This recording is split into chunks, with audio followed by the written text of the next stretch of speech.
Video on होगी। अस्सलाम वालेकुम guys, welcome back to my another video lecture. आज का जो वीडियो लेक्चर है वो है nature of bonding and properties. Nature of bonding क्या मकसद के उनकी बॉन्डिंग मकसद ये कि मैं कल्स के दरमियान जो बॉन्डिंग है उनके क्या नेचर है और उसकी प्रॉपर्टीज़ क्या हैं। सो पढ़ लेते हैं।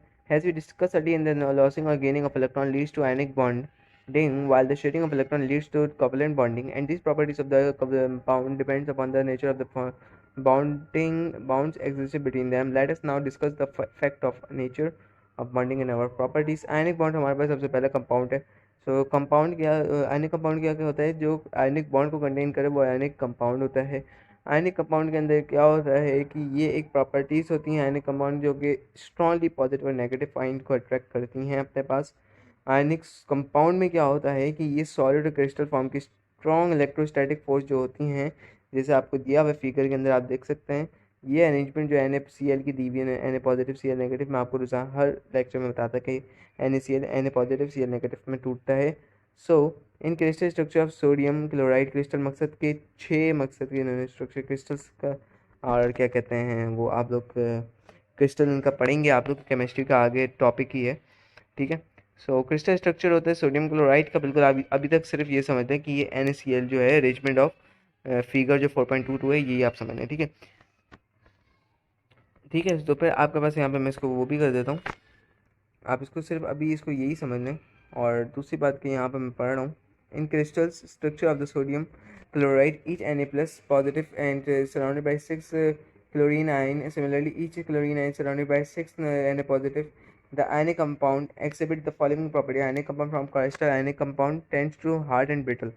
ठीक है, अच्छा जी, क्रिस्टल्स होते हैं पहली बात तो आयनिक कंपाउंड और वो मकसद इनका टेंड होता है कि हार्ड और बिटर ना हो, ठीक है। अच्छा, नीचे वाले पॉइंट्स आप खुद भी पढ़ सकते हो, बहुत आसान आसान से पॉइंट लिखे हुए हैं, तो मुझे इतना कुछ खास पढ़ने को अब दिल नहीं करे कि क्योंकि आसान पॉइंट है। The light attracting force result in very establish structure, therefore lot of energy will be required, point 3 पढ़ रहा हूँ, will be required to break these forces. So any compound have high melting point, for example melting point of NaCl, high melting point के बारे में बात हो रही है। Aqueous solution of any compound conduct electricity, also conduct, this is because when any compound dissolve into the water the ions are free to move in aqueous solution के अंदर move हो सकता है।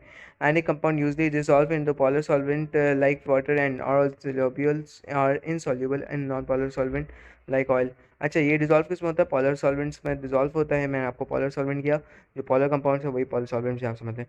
तो लाइक वाटर और insoluble कौन से होते हैं, जो कि ऑयल पेट्रोल वगैरह हैं, इसमें डिजॉल्व नहीं हो सकता है। कंपाउंड कोवलेंट कंपाउंड कौन से होते हैं, और बस छोटा सा रह गया ये covalent compound has been that covalent compound form by the mutual sharing of electron between atoms and has the atom of the, तो उनकी कुछ प्रॉपर्टीज़ हैं कोवलेंट कंपाउंड की कि एग्जिस्ट होने क्रिस्टल के अंदर, शुगर क्रिस्टल डायमंड्स वगैरह जो 6 डायमेंशनल में जिनका स्ट्रक्चर होता है उसको हम क्रिस्टल कहते हैं। जब इनका melting point boiling point most covalent bond बहुत लो होता है।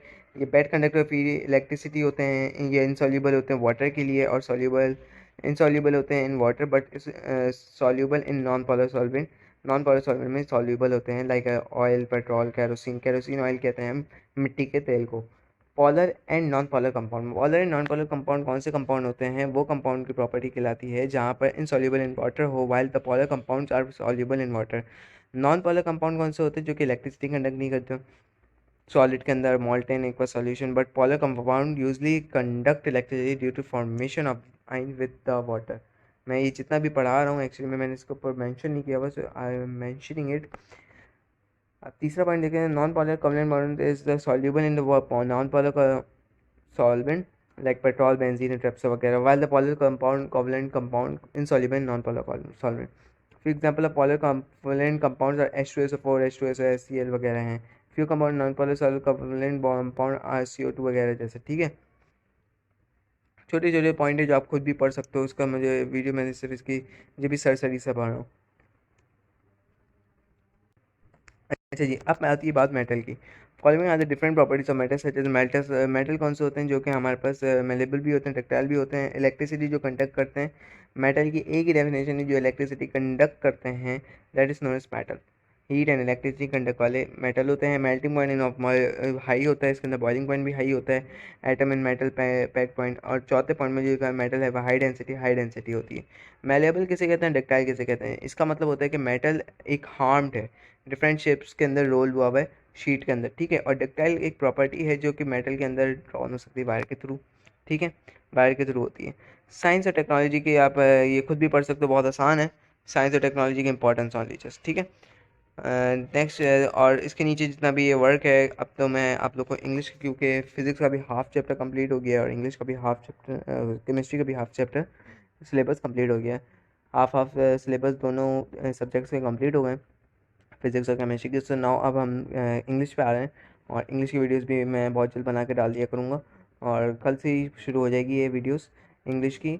और सब्सक्राइब करें मेरे चैनल को, ताकि आपके पास इंग्लिश की वीडियोस वगैरह सबकी आती रहें, और ये सेंड करते रहें आगे, क्योंकि इसके अंदर मैं प्रिपरेशन पेपर, गैस पेपर सब कुछ डाल, प्रिपरेशन पेपर, गैस पेपर्स भी हैं और डाले जाएंगे यूट्यूब पे भी।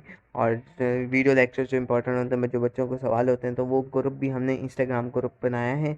इंस्टाग्राम पे आप ग्रुप पे आप अपने मकसद के गाइडलाइन कोचिंग सेंटर पे आप फॉलो रिक्वेस्ट सेंड कर सकते हैं, और मैं एक ग्रुप पे अंदर सबको इंक्लूड करके आपको उसमें एक मुकर्रर टाइम पे आपसे बात करके सवाल जो आपके होंगे कि ये आएगा, ये आएगा, ये नहीं आएगा, और इरेलेवेंट सवालात को हटाकर सारे रेलेवेंट सवाल जितने भी मकसद के वैलिड सवाल होंगे उसके मैं जवाब दे दूँगा, और इरेलेवेंट सवालात को हटा के बाकी उनको छोड़ दूँगा। तो उसके अंदर क्या कहते हैं, उसके अंदर हमारे पास गैस पेपर से सब कुछ डिस्कस होगा।